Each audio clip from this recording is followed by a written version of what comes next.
Well, Anthony Albanese and Peter Dutton are dusting themselves off this morning after trading blows in the second debate of the campaign.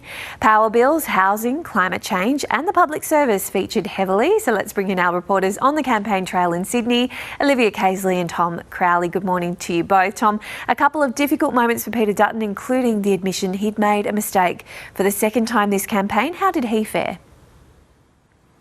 That's right, Bridget. I think the phrase that I heard a lot last night was no knockout blows to describe the debate, and I think that is probably a fair summary. It was a far-reaching discussion, a lot of different topics covered and some very interesting moments, but as you say, Peter Dutton was on the back foot on a couple of moments, and the first of those was relating to this story over the last couple of days, the media report about a Russian request for an aircraft presence in Indonesia and Peter Dutton's response to it. He accepted that he had made a mistake when he attributed that report to the Indonesian president, saying he should have said that. He was on the campaign trail and he got the wrong information. So an apology there that follows, an admission that he also made the wrong call on work from home in the second week of the campaign. So two mea culpas there from Peter Dutton. Two other interesting moments as well, one of them relating to climate change, which we'll hear more about in a moment, but one also relating to Donald Trump. Donald Trump's been a bit of a thorn in the side of Peter Dutton this campaign over the last couple of weeks. Labor's been very keen to link him to the American president, and at times so have people on his own side. Jacinta Nampijinpa-Price using the phrase "make Australia great again" last week.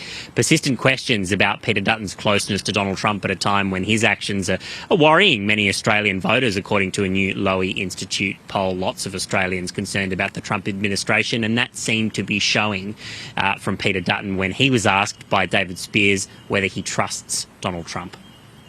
Mr. Dutton, to you first. Do you trust this president?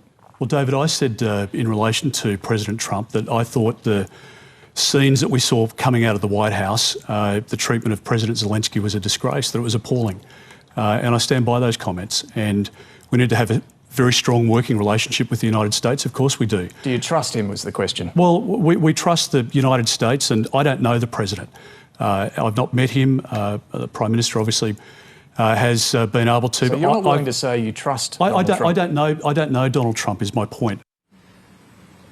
And so, you see there, I mean, it was the first time Donald Trump had been mentioned in the debate. I think it was about sort of 20 minutes in before his name got a mention, and within one sentence Peter Dutton was using the word disgrace to describe his behaviour, and then not able to say that he trusted Donald Trump. Twice he was asked, as you heard, and he wasn't willing to go there. Neither was James Paterson, the Coalition's campaign spokesperson, speaking after the debate. It's clearly a shift from the Coalition in the way they talk about Donald Trump. Anthony Albanese found it a relatively easy question to answer. He said, yeah, I do. I have no reason not to in my interactions with Donald Trump. A sign, I think, that Peter Dutton is looking for a different way to talk about the American leader, pivoting instead to talking about the relationship with the United States rather than the person himself. And Olivia, how did Anthony Albanese go last night? What's the assessment there?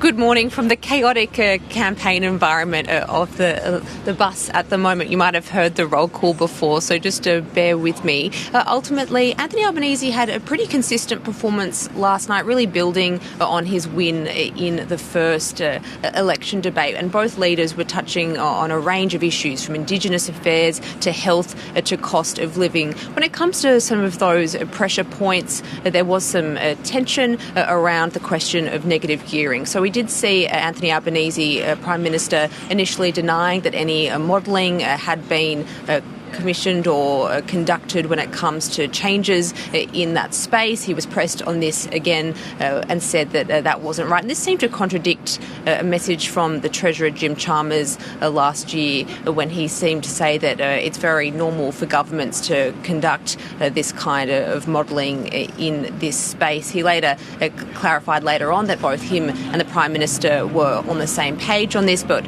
we're no clearer as to who commissioned any modelling on this. And this is really some tension here, because in 2019 questions around changing negative gearing and capital gains tax did prove problematic for the Labor Party, and they did lose that election. But we did see a bit of a win from Anthony Albanese on the question of climate change. We saw Peter Dutton responding and saying that he's not a scientist when asked to clarify whether he believes that we are seeing the impacts of climate change here in Australia. And we could tell that the Prime Minister believed that he landed a win in this space or unearthed some political gold, because he did circle back to this in his closing remarks. Have a listen. The science is very clear. Doesn't mean that every single weather event is because of climate change. It does mean that the science told us that the events would be more extreme and they'd be more frequent. So we are in Sydney right now. We know that we are hopping on a plane. We're not sure exactly where we're going, but ultimately we're heading into the lull of the Easter long weekend. And so after this weekend, we'll see both leaders really trying to solidify their campaign messages and win over those undecided voters.